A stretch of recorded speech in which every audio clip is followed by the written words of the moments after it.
بسم الله الرحمن الرحيم والصلاة والسلام على سيدنا محمد وعلى آله وصحبه. Assalamu alaikum wa rahmatullahi wa barakatuh. About 1.5 years ago, I published on this channel a video on the subject of the chosenness of the Jews in the Bible and the Qur'an. Shortly afterwards, I presented a more formal and detailed version of that video on the Blogging Theology YouTube channel. And I was later approached by the Yaqeen Institute for a technical paper on this subject, which I wrote, and it was published 10 months ago. In that paper, I presented quite a bit of new insight on this subject from an Islamic perspective, more specifically from a Quranic perspective. The paper is quite detailed and long, but it's readable, by the layperson and by the expert. It's about 15,000 words. And so I'm going to present only an overview here to bring it to the attention of those who are interested. Of course, I'm going to provide a link in the description of this video for those who would like to read it online.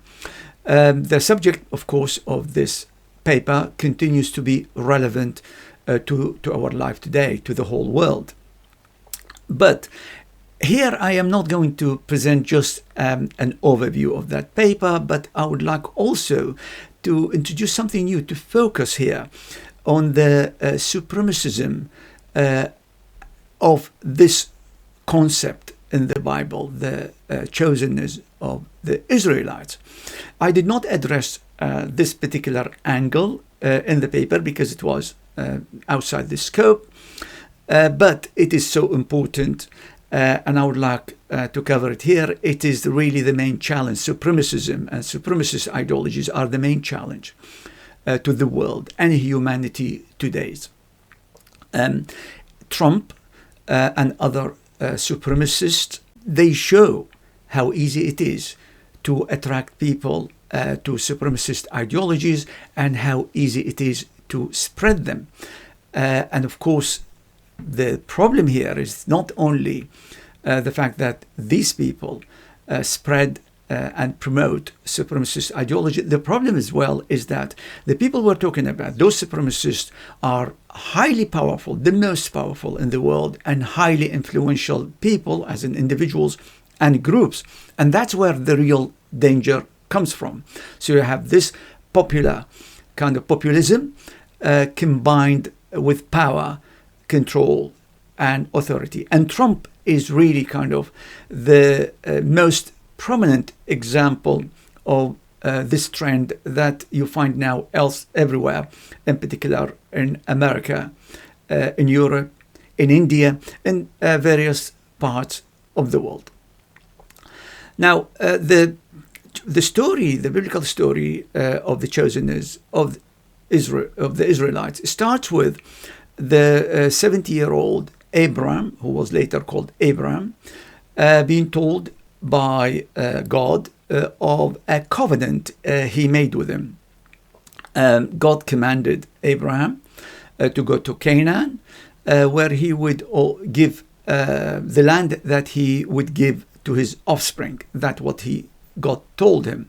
This is repeated quite a bit in the book of Genesis, the first book of the Bible, and until we get to the Abraham. Now he's 99 years old, and we read in Genesis that God telling him, I will establish my covenant between me and you and your offspring after you throughout their generations, for an everlasting covenant to be God to you and your offspring after you. But there's a very important point that is clarified later in the Bible, in the Hebrew Bible, which is this covenant actually is restricted to Abraham's descendants through Isaac, his son Isaac, and specifically Jacob, Isaac's son. So we read elsewhere in Genesis, again, in the first chapter of the Bible, God saying, as for Ishmael, so Ishmael is obviously Isaac's brother, the other son of the older son, the oldest son of Abraham. So God tells him, as for Ishmael, I've heard you. I will bless him and make him fruitful and exceedingly numerous. He shall be the father of 12 princes, and I will make him a great nation.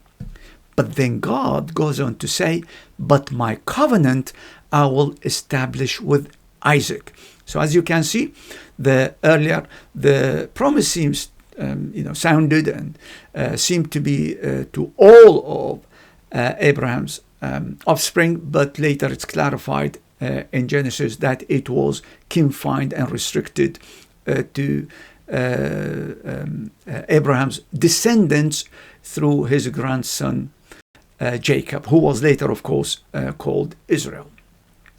Every time the concept of chosenness comes up, the first two questions that come to mind is who is being chosen, what as in who, and why. And these two answers have to be answered convincingly and clearly for that concept to be clear, to be understandable, comprehensible. So in the case of Abraham, and this is the case of choosing one individual, Abraham, we're told in the Bible that God was going to make him fruitful, as in would have numerous descendants. I actually did a video on Abraham's covenant on this channel, and in which I covered the biblical perspective and the Quranic perspective, and I showed how the Quran corrects the biblical perspective and how it presents a completely logical, meaningful, and a clear understanding of how Abraham was chosen, what was he chosen for, etc. In a nutshell, what God meant in that covenant with Abraham is that he was going to make him the father, the forefather, the grandfather of a lot of prophets and spiritual leaders for the people throughout the generations. As to why Abraham, well, it's very understandable, because when you look at Abraham in the Bible and his attributes, you find a very pious person, very reliable, truthful, trustworthy, God-worshipping, etc. person. So you completely understand why in the Bible God chose Abraham and made a covenant with him. Now, when we speak about choosing a group, then again we need a group-wide justification for that. Now, in the Bible tells us that the Israelites were chosen as as God's people, special people. But there is actually no justification in the Bible for that choosing. There have been attempts to explain what it means. Some claimed that the Torah, because they were given the Torah, but that is not really a viable explanation, because the election of the Israelite predates the Torah by centuries. Giving the land, the Holy Land, to the Israelites isn't either an explanation of chosenness, just to give a piece of land to a group of people, and of course because they lost that land anyway, many times throughout history. And there is actually one particular quote in the Bible that's very relevant to mention here, and this is God saying, "Know then that the Lord your God is not giving you this good land to occupy because of your righteousness, for you are a stubborn people." And actually that passage goes on. There are other passages to talk in kind of detail and repeat the fact that the Israelites did not deserve that choosing by God. So it's left really, the Bible leaves the subject of chosenness, of the chosenness of the Israelites, with no justification and also no clear meaning as to what that chosenness really meant. The other point that should be raised here, the covenant with Abraham, according to the Bible, was unconditional. But when you read the second covenant, the Mosaic covenant, the covenant that was made in Sinai, it is actually conditional, because that's when the law was revealed.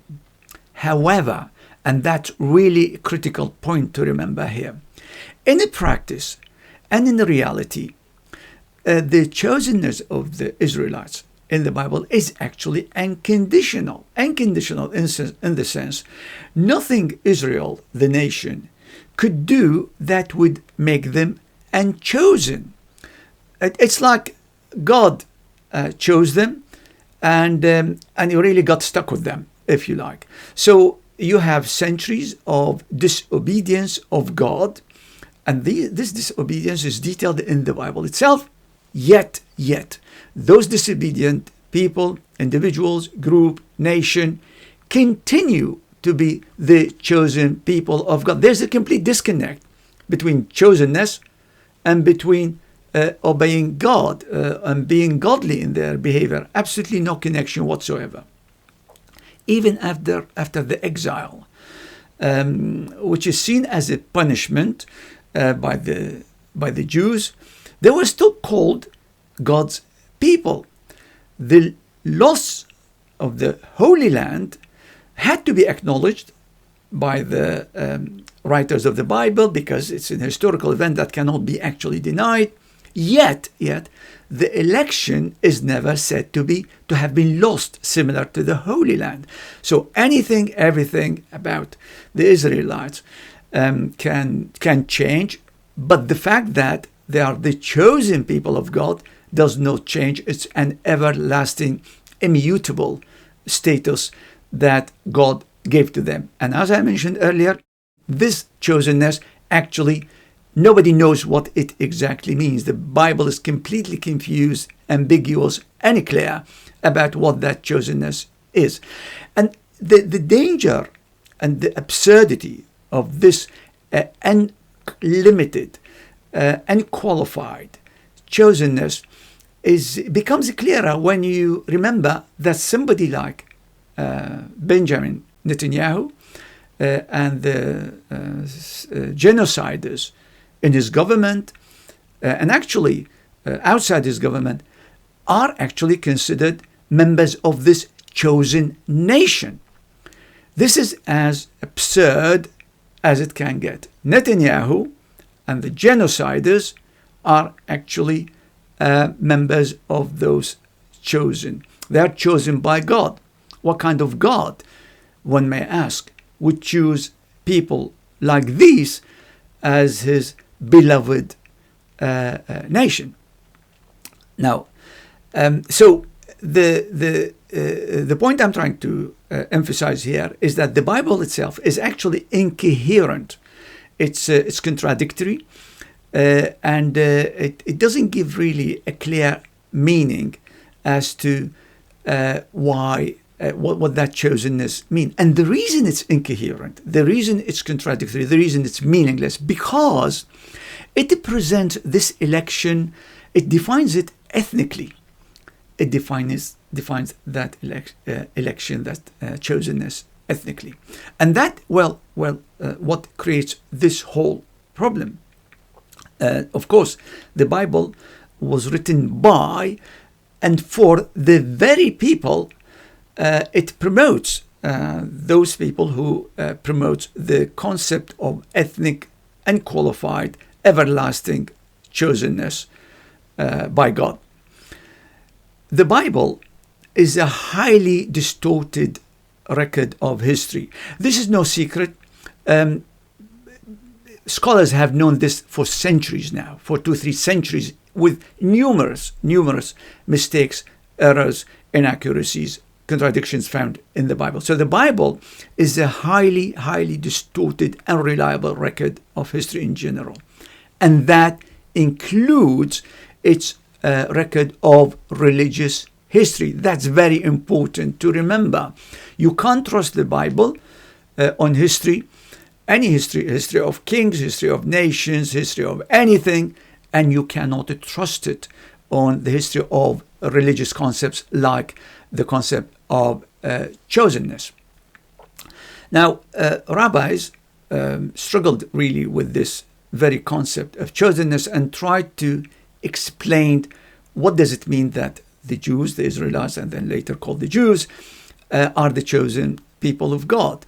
They came up with three explanations. One of them is that God offered the covenant and commandments to all nations, but only Israel accepted it.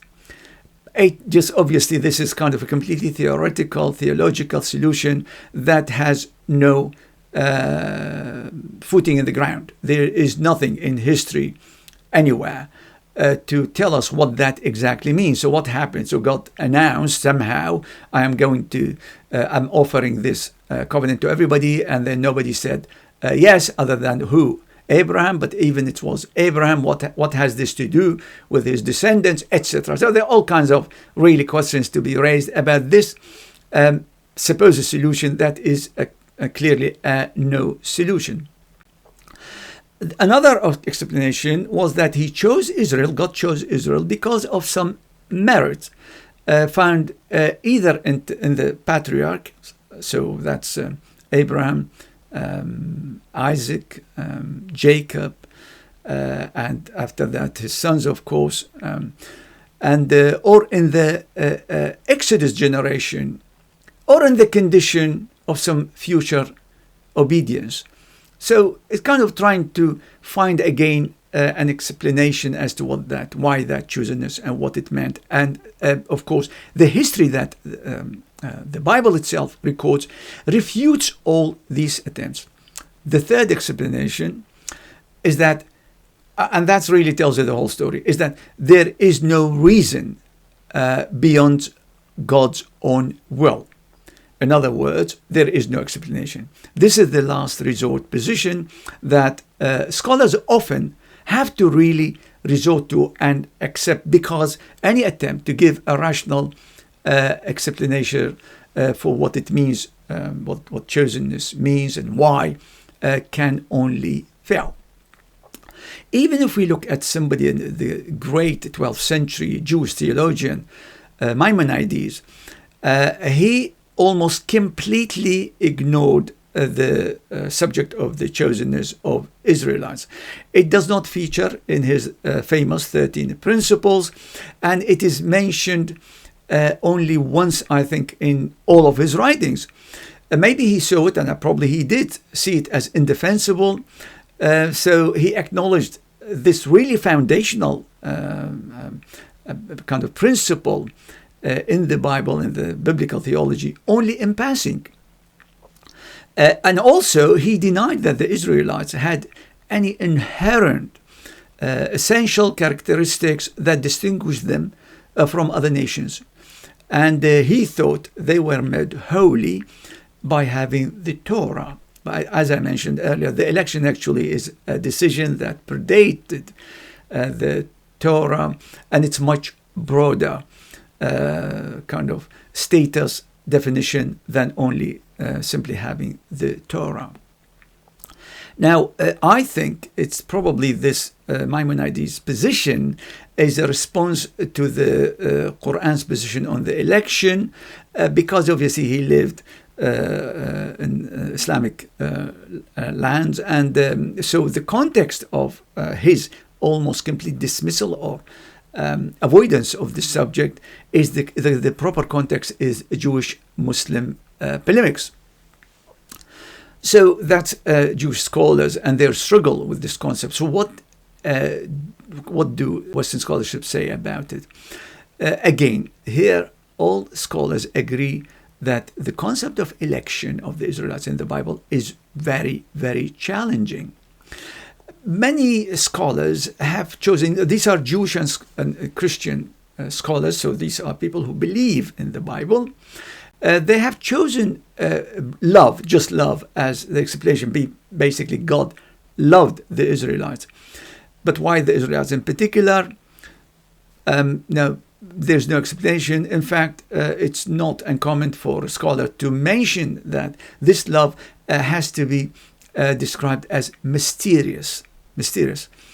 And yet some others have noted that if God loved or chose the Israelites because He loved, chose them, then we're really what we're doing here, nothing more tautology. So basically, we present the claim itself as an explanation of itself. So it just effectively what love here is being cited as no more than another favor that God gave to the Israelites, and it doesn't. And then that favor itself would still call for an explanation the same way the concept of chosenness does call for an explanation. In fact, some scholars and Jewish scholars have said, maybe some Christian as well, that we should not try to seek an answer that does too much. In other words, let's just not think about it too much. Let's accept it as a matter of faith and not try to delve into it because you get nowhere. You cannot present a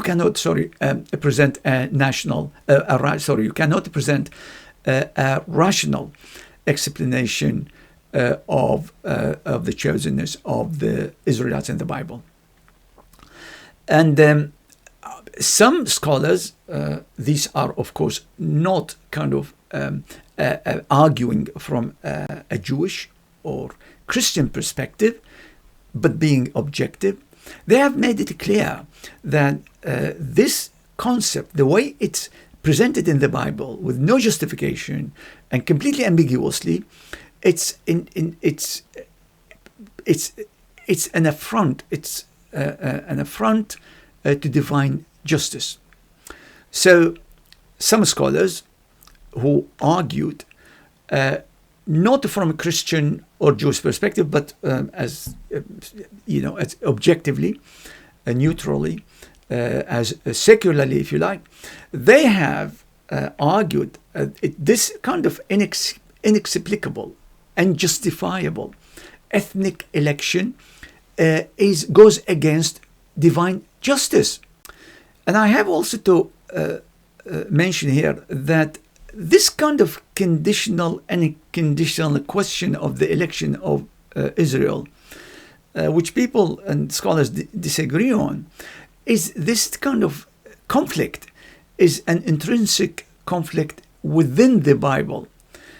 So the language of the Bible seems to suggest at times that the election of the Israelites is conditional on them obeying God, etc., and His commands. But elsewhere, the language says is completely unconditional. But the critical point here to note is that there is at no point Israel as a nation lost its status as the chosen people of God, which means effectively it is unconditional. This status was, is, and will always be unconditional. And I should mention here is in the 17th century Jewish thinker Baruch Spinoza. He thought that the election of the Israelites was temporal, as in for a particular period of time, and it was for political reason. He did not believe that the chosenness of the Israelites was everlasting or had anything to do with them being like special people in terms of their characteristics. Now, the point that I'm really trying to get to here and focus on more is the supremacist nature of this chosenness in the Bible. As I mentioned, the chosenness of the Israelites in the Bible is actually a major theme. It's foundational. It's the foundation of theology. You can't actually understand the Bible or make any sense of it without accepting or noting that principle or that foundation foundational principle that God chose the Israelites as his people. Yet this very concept cannot be described other than is a supremacist ideology, because it does promote one ethnos. So the chosenness of the Israelites in the Bible is a major theme. It's foundational to its theology. Yet it's effectively nothing more than a supremacist ideology. Why is that? Because any claim by any group of being better because of color, ethnicity, and that kind of characteristics can only be superior. It's called supremacist ideology. How supremacist ideologies are defined.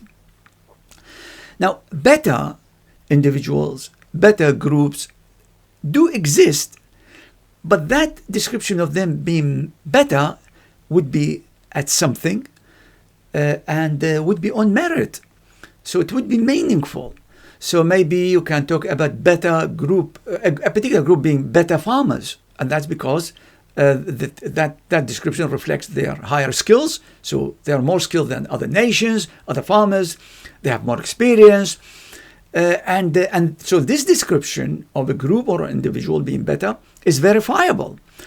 That's not the case, of course, with the subject or a description of the chosenness of Israelites. Any description of a group of individual as being better than others without limits, without qualification, is simply a supremacist claim. That's the definition of supremacy. Now, some may say, well, but it was God who chose the Israelites. Well, yeah, outsourcing this problem to God doesn't actually solve it. All it does, it makes God a promoter of supremacism. So it makes no sense not to mention the fact that this is a claim in the Bible that, as I mentioned, completely distorts history, including religious history. And it's also some kind of an avoidance technique to try and justify the unjustifiable. And it becomes kind of an act of faith, but it doesn't serve really any purpose in the eyes of anybody who have any sense of impartiality, objectivity, rationality, and indeed any respect, any love, any high view of God himself. Because attributing this kind of concept, this supremacist ideology to God, of course, that's attacking God himself. Now, I want to kind of mention something and stress something clearly here. Most Jews and Christians are decent people who oppose supremacism and racism. So even though I'm referring to people who promote this concept and enjoy being part of this supremacist ideology, most Christians and most Jews do not accept that. The way some Christians and Jews who kind of reject any supremacist claim in the Bible deal with it is this: at times they kind of just simply ignore the theme, that theme in the Bible. Others look for kind of some benign explanations. And the problem is that the intention here is obviously noble. You can't deny that, of course. But the problem is that such explanations can only be unbiblical. I mean by that, the Bible actually is quite clear. You can't deny the fact that the concept of the chosenness of the Israelites in the Bible is outright supremacism. There's no other two ways about it. Let me speak a little bit about Zionism and chosenness. Zionism, as we all know, has been a major cause of political upheaval, unrest, conflict, wars, death, genocide. But Zionism originally was a secular concept.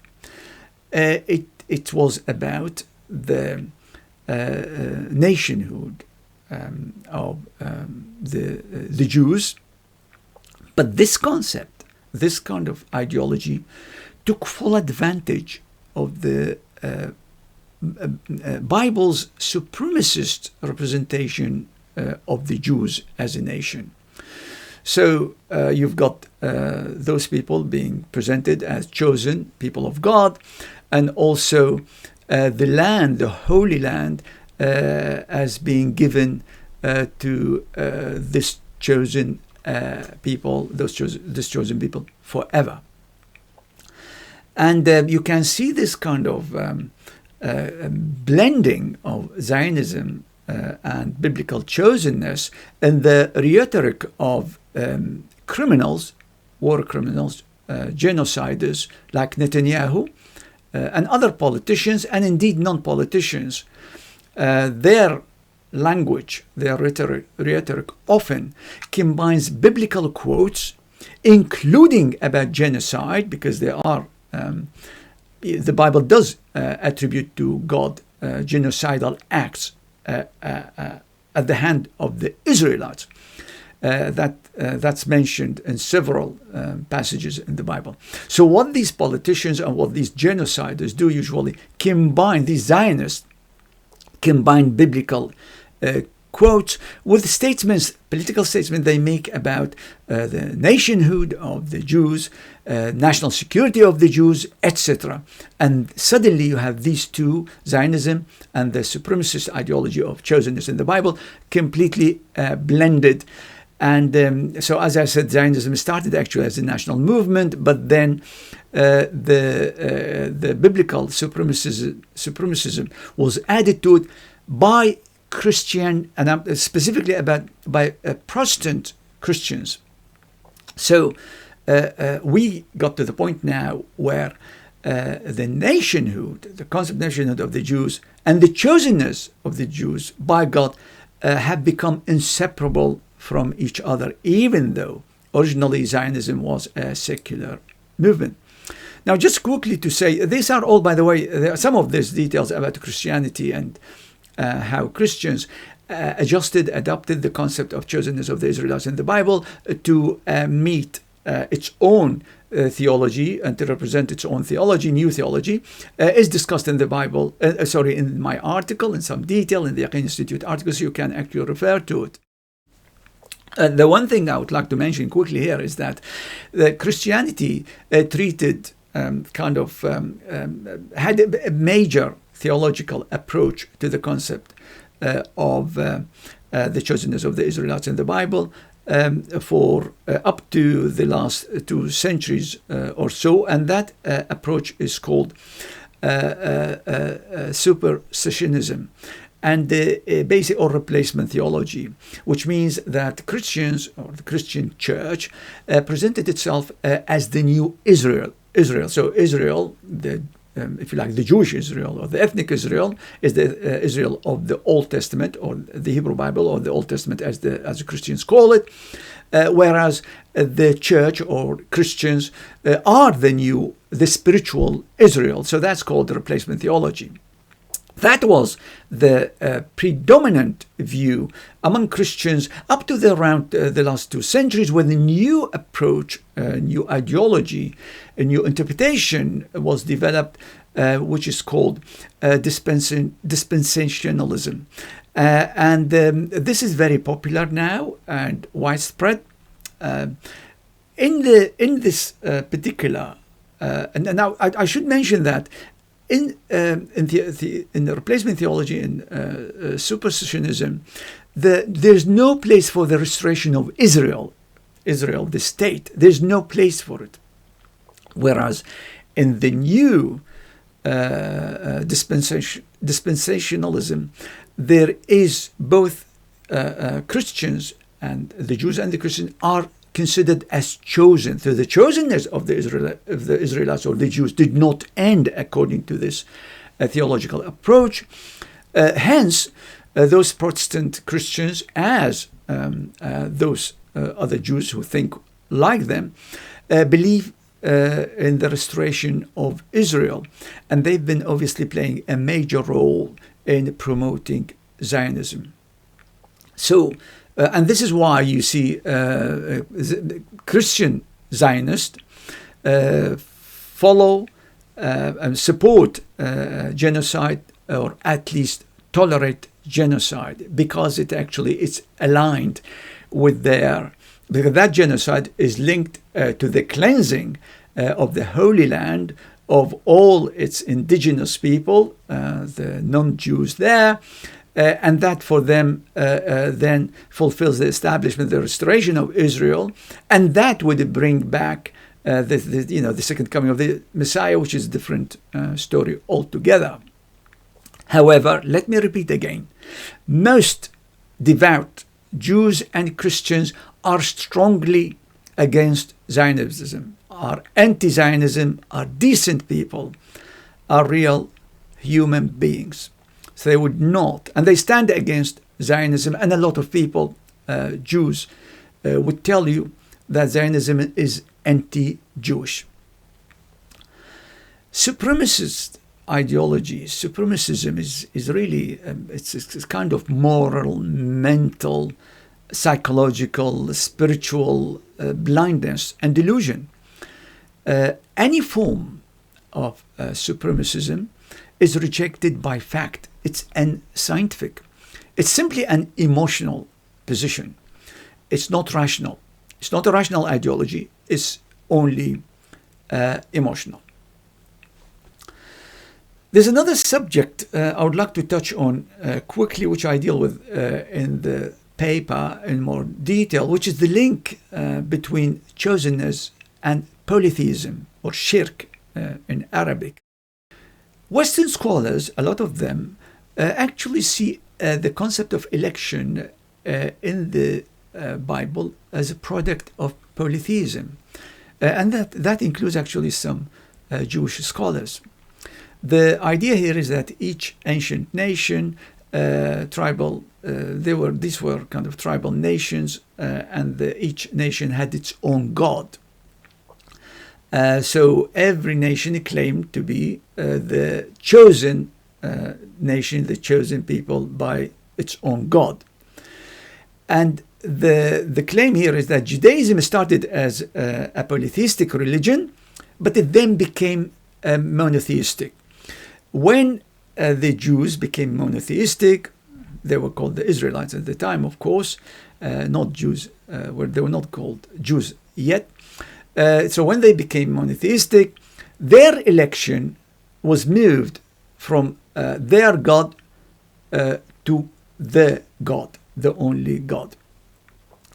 Now, obviously, I reject this, as many others reject this. As a Muslim, you reject this, because the Bible, the Qur'an, just gives us a completely different picture.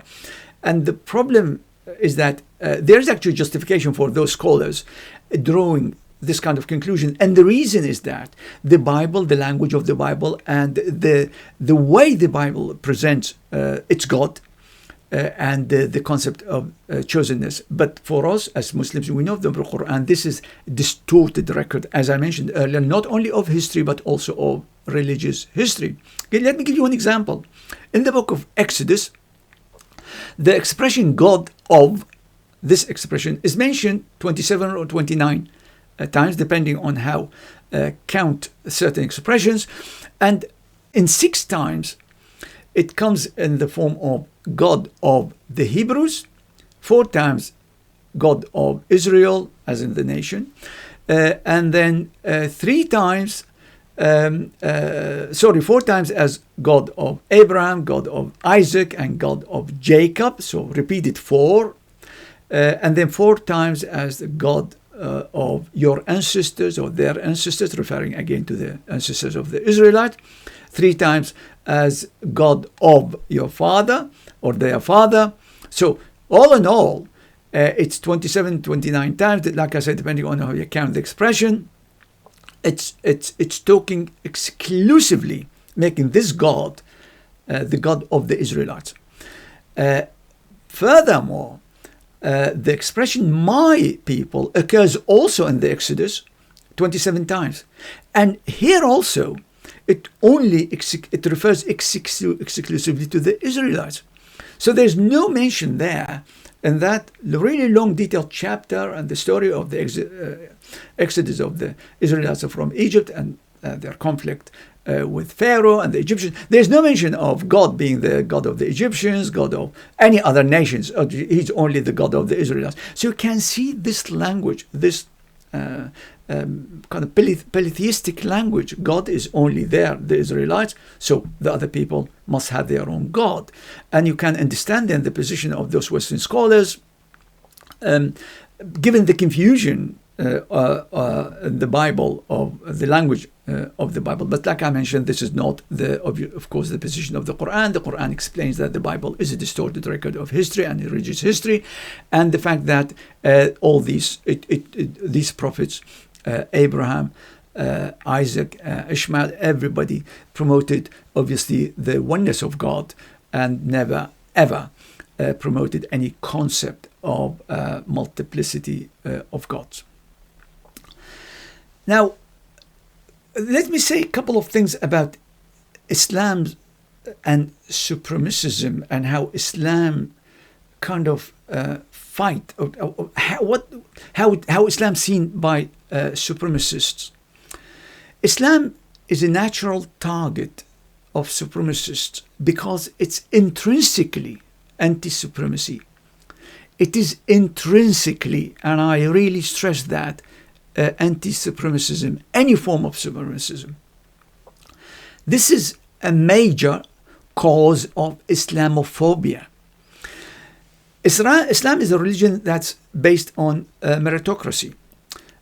Two concepts, faith and good works, or iman and amal salih in Arabic. That's the only differentiator between people. And remember that the concept of amal salih, good works, in the Qur'an does not mean only praying, fasting, as in worshipping God, but also covers how we treat each other, treat other people, treat the environment, animals, etc. So it's a very broad concept about good behavior, if you like. And that's what differentiates, the only differentiator between people in Islam, in the Qur'an, faith and good works. And you can, by the way, see my video on the concept of justice in the Qur'an. I discuss this in some detail. So, Islam is strongly aligned with the increasingly popular belief in equality, human rights, that obviously most people now promote and believe in. Islam does not favor any race, any color, ethnicity, social standing, etc. It does not actually discriminate between people on the basis of any of this. Until now, even today, people, even in Western countries, people of color, for instance, still suffer a lot of racism and discrimination. Yet Islam's first followers included black people, slaves, and poor people. In fact, the first caller to prayer, mu'adhin, in Islam was a dark-skinned man known as Bilal ibn Rabah. So Islam is actually the biggest and strongest opponent of supremacist ideologies. One other major, to acknowledge here, there's one other major opponent is the left, let's call it. But the left is a broad term that refers to diverse political and social philosophies. And generally these, obviously, movements, parties, political parties, social movements, etc., they all stand against supremacism and supremacist ideologies. Islam, though, is one religion, one philosophy, one way of life. So let me now move to talk a little bit about the concept of chosenness in the Quran. I'm going to move quickly here because people can refer to the paper and read in detail there. And because, like I say, my main focus here, I wanted to speak more about kind of the focus on the angle of supremacist ideologies and supremacism here, rather than just go through the paper one paragraph after another. So in the Quran, the Quran acknowledges that God, Allah, had a covenant and with the Israelites, and that with Ibrahim alayhi salam, and he also chose the Israelites. The Quran uses a variety of 5 terms I've identified to discuss this issue. The terms are ahd, which I translate as covenant, mithaq, which I translate as solemn covenant, and then ikhtiyar, or choosing. Another term is tafdeel, or preferring, and the last term is ni'mah, or favor. Obviously, these terms appear in different forms in the Quran and the verses. One important thing in the Quran, really important, is that the God's covenant with the Israelites in the Quran is conditional. Allah subhanahu wa ta'ala makes it clear it's conditional, it's not unconditional. This is one example, one particular verse. Bismillah ar-Rahman ar-Rahim. وإذ أخذنا ميثاق بني إسرائيل لا تعبدون إلا الله وبالوالدين إحسانا وذي القربى واليتامى والمساكين وقولوا للناس حسنا وأقيموا الصلاة وآتوا الزكاة ثم توليتم إلا قليلا منكم وأنتم معرضون. Which may be translated as, when we took the mithaq, or covenant, from the children of Israel that, quote, do not worship except Allah, do good to parents and to relatives, orphans and the needy. Speak to people good words, establish prayer, and pay alms. Then you turned away, except few of you, shunning. So as you can see here, as I mentioned earlier, that the only discriminator, or the only criterion in the Quran that God acknowledges is the amal al-iman wal-amal salih, faith and good works. And if you look at this particular verse, it talks about both of them. It talks about the relationship with Allah, and it talks about the relationship with other people. And the technical terms in Arabic, ibadat, that's worshipping acts, or acts of worship that concerns Allah subhanahu wa ta'ala, and mu'amalat, or transactions, how we deal with each other. So the Quran is clear that the chosenness of the Israelites was conditional, but of course the Quran, like I said, makes it clear that the ahd, the covenant that Allah subhanahu wa ta'ala, any covenant he has with people in general, is conditional.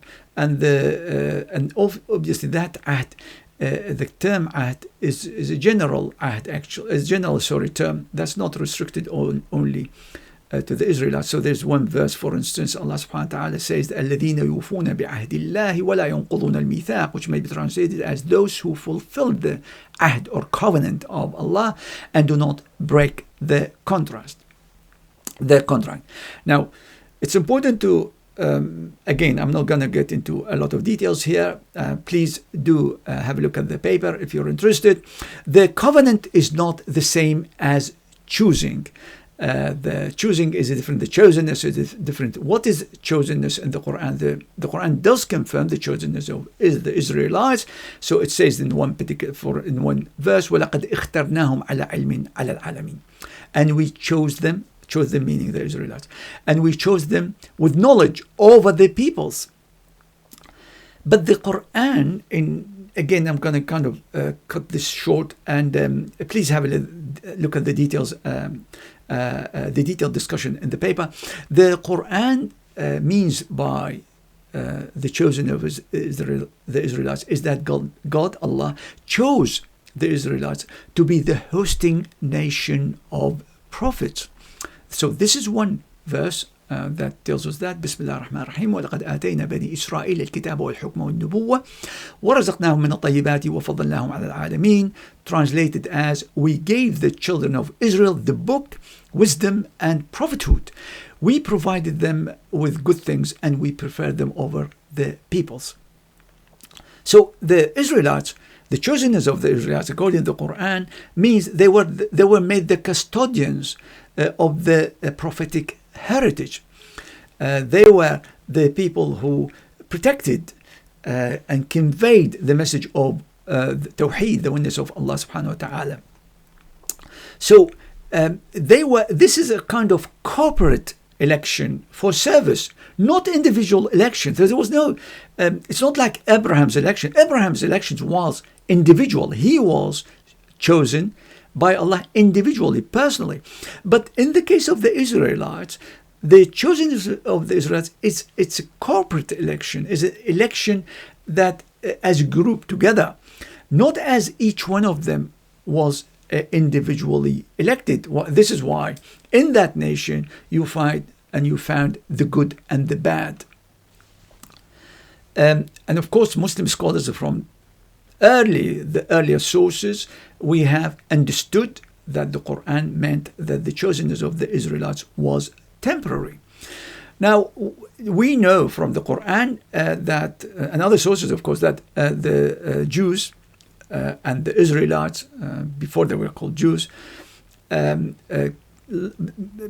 to Muslim scholars, like I say, the Israelites and the Jews lost the status of being the chosen people of God. One reason is that the killing of prophets.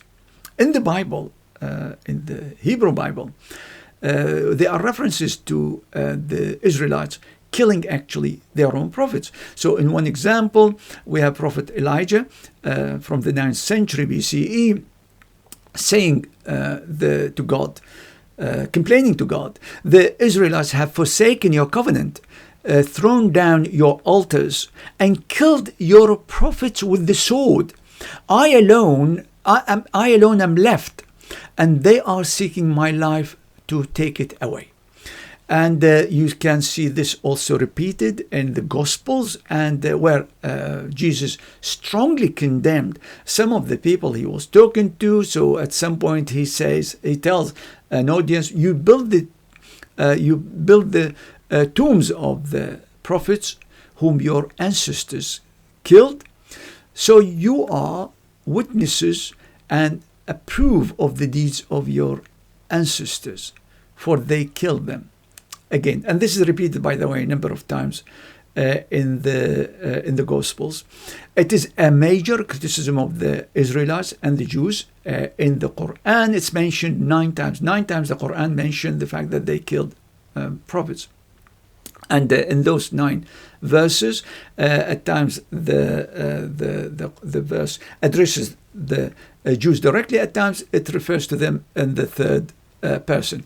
But as you can see, because the Jews were the chosen people of God, because they were given this responsibility of protecting, aiding, supporting, promoting the message of the prophets when they killed them. So they were very imperfect in doing that, but they were the only nation at the time to do that, because the prophets appeared among them, but they were failing in this mission, increasingly failing, and that failure reached its highest level by the time of the last Israelite prophet, Sayyidina Isa, Jesus alayhi salam, peace be upon him, because they rejected him and they tried to kill him. Of course, according to Christian and Jewish scripture, he was killed, crucified, but according to the Quran, he actually escaped the attempt to kill him.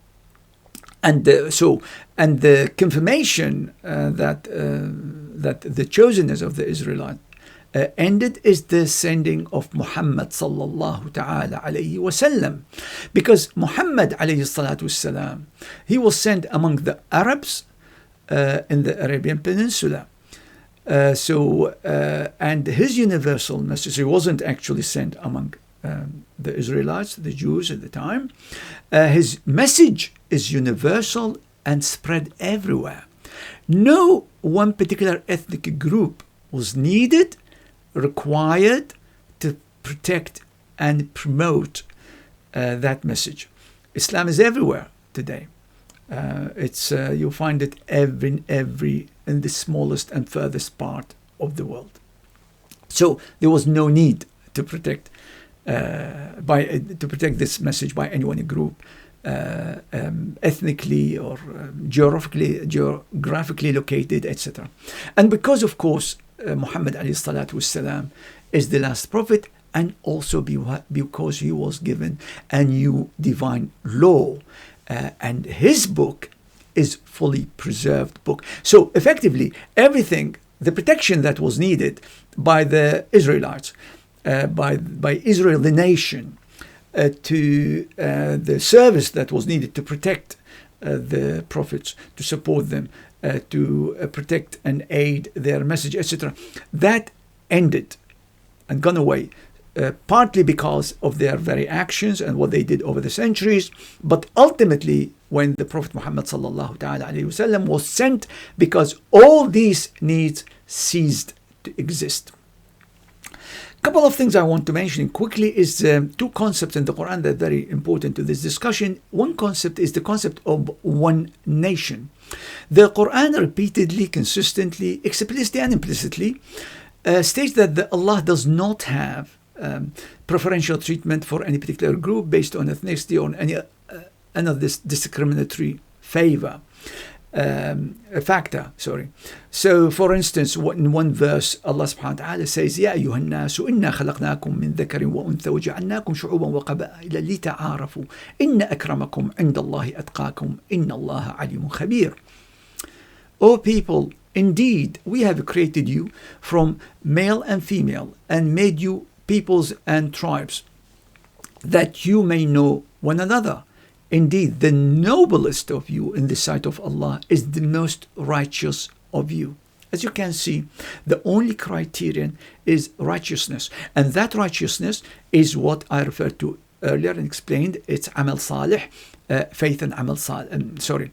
Iman wa amal salih, faith and good works. And good works involves a very broad term that involves how we behave in general towards Allah subhanahu wa ta'ala, towards each other, towards the people we know, the people we don't, the environment, etc.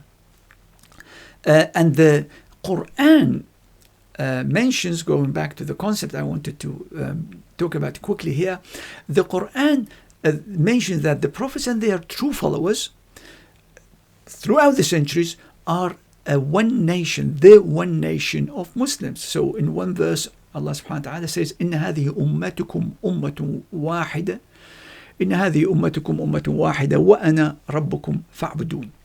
Indeed, this is your nation, one nation, and I am your Lord, so worship me.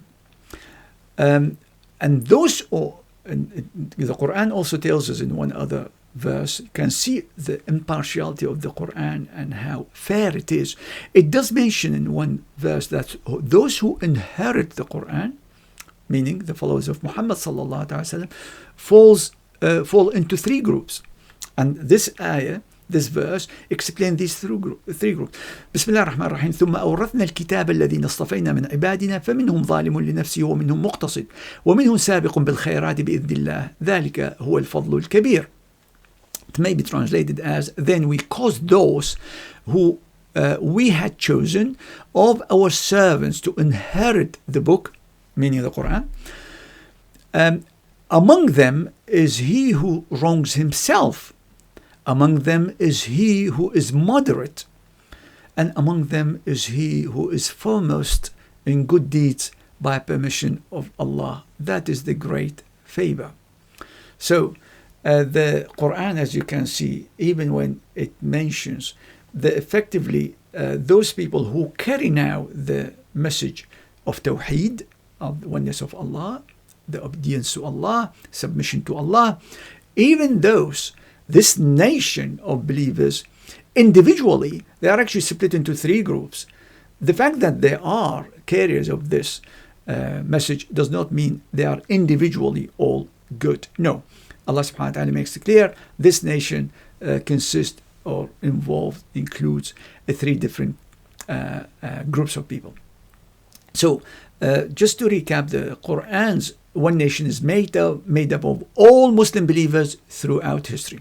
The second and final concept I would like to mention here is the concept of Khayr Ummah, or the best nation. This is when, so the Quran has the concept of best nation or Khayr Ummah.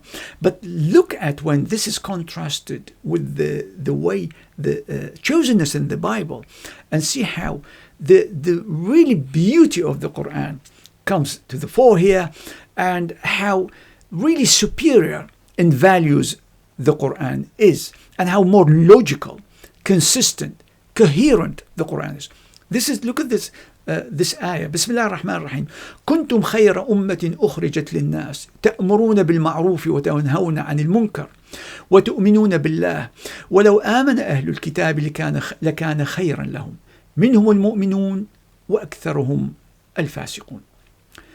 You have been خير أمة, the best nation produced for people, enjoining what's right and forbidding what's wrong, and believing in Allah. If the people of the book had believed, it would have been better for them. Among them are believers, but most of them are disobedient. So this verse is talking about all the followers of Prophet Muhammad to the end of time. All of them, they are being described as Khayr Ummah because of two things. And you can look them as two conditions here, because they enjoin what's right and forbid what's wrong. يأمرون بالمعروف وينهون عن المنكر. And because they believe in Allah. And remember what we spoke about earlier, the concept of Iman Amal Salih, faith and good works. Again, it's repeated here. And that's what makes this nation Khayr Ummah, the best nation. Not because they are Arabs, non-Arabs, they are Germans, they are white, black, etc. Absolutely none of this nonsense in the Quran. And just to summarize what I spoke about is the concept of chosenness in the Hebrew Bible, of what's called the Tanakh, is ethnocentric. It's racial, is some kind of supremacist ideology. And the chosenness in the Bible is actually practically unconditional and everlasting. Nothing that the Israelites, the Jews, could do that would make them unchosen. They're stuck with this chosenness, if you like, or they enjoy it, and God is equally stuck with his people. He can't get rid of them as chosen people. He can't actually take this status away. And the concept in the Bible has no clear meaning and definitely no justification. It's completely incoherent. It's nothing more than a typical supremacist ideology.